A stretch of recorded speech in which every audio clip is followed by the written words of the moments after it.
would just like to clarify, do any of you feel that there is any question but that we should regulate petroleum and gasoline through the commodities future trading market? Any of you disagree with that proposition? I'm not sure I would use the word regulate. Certainly oversight on the part of the CFTC. Yes, that they are included within the regime. Yes, yes. Is there any reason to exclude them any longer?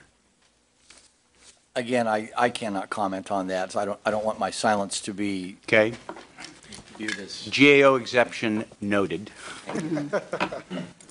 But I would just say that the trucking industry, I don't think is considered specifically that point. As one member of the trucking industry, it seems reasonable to me, the proposal. Mr. Berry, I appreciate that. Would it be possible to check with your association about running it through the trap line and see where they are? Because yes, they're a pretty big player in this game. Yes, we'll get back. Thank you. I appreciate it. And I must say that I do appreciate the comprehensive nature of your testimony in particular. I've had the opportunity in recent days out campaigning in Pennsylvania, maybe not to very good effect for Senator Obama, but hearing very heart-rending, direct reactions from people who can only afford to fill up a third of the tank, and making it real, I thought was very important. Could you, the notion that you have in terms of some specific things in terms of reducing demand, which I welcome from ATA, the section that you had in your testimony, touching what some feel is the third rail, like, you know, should we take a look again at controlling speeds? Because we did move in that direction 30 years ago to significant effect.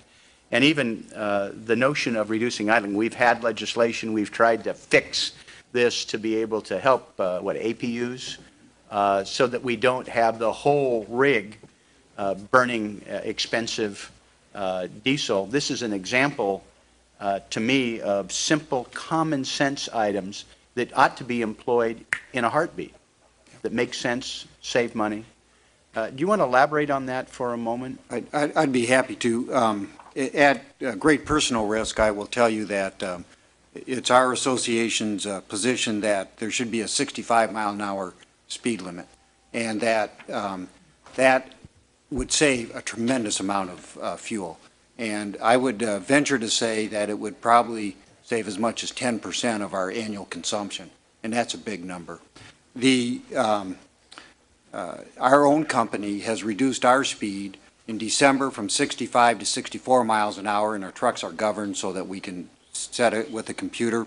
And then here 3 weeks ago, in response to the high price of fuel, we reduced our speed even further to 62 miles an hour. Now, we did that at great risk because there's a shortage of truck drivers, and we felt as though we might be disarming in the unilaterally in the war to attract truck drivers. But our drivers all understood the need. They see the $4 price at the truck stops, and they willingly, voluntarily reduce their speed, and we've had wonderful compliance. They get it. They know this is a huge problem, and they were on board with it.